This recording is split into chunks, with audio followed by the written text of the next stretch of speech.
للہ رب العالمین والصلاة والسلام علی سید الانبیاء والمرسلین وعلی آلہ الطیبین الطاہرین اما بعد اعوذ باللہ من الشیطان الرجیم بسم اللہ الرحمن الرحیم ایاک نعبد و ایاک نستعین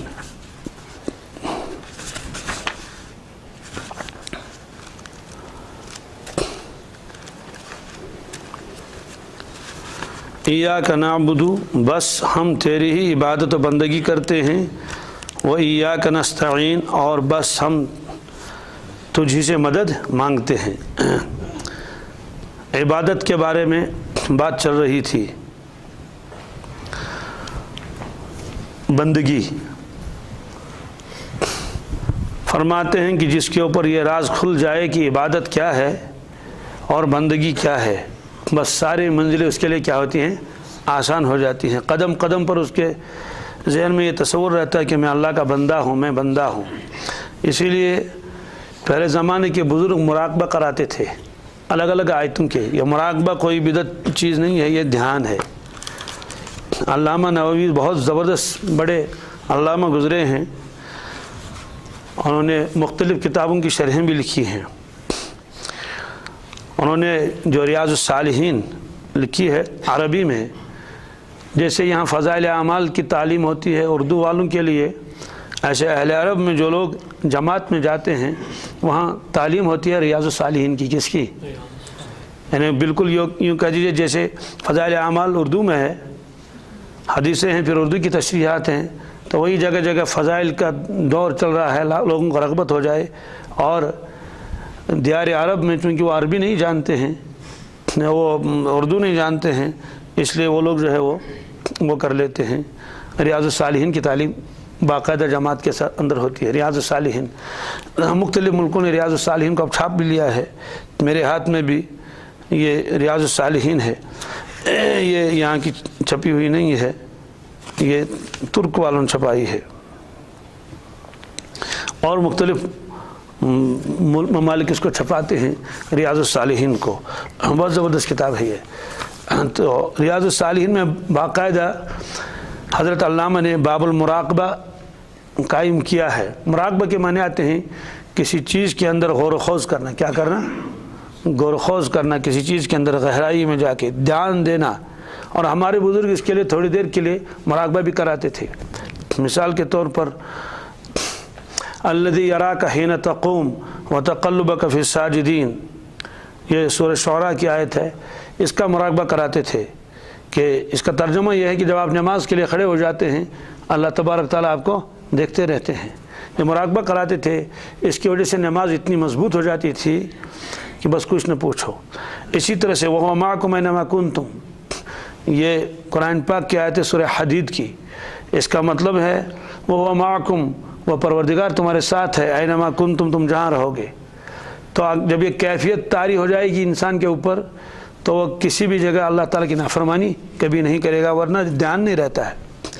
ایسے ان اللہ لا یخفی علیہ شیء فی الارض ولا فی السماء، یہ سورہ آل عمران کی آیت ہے۔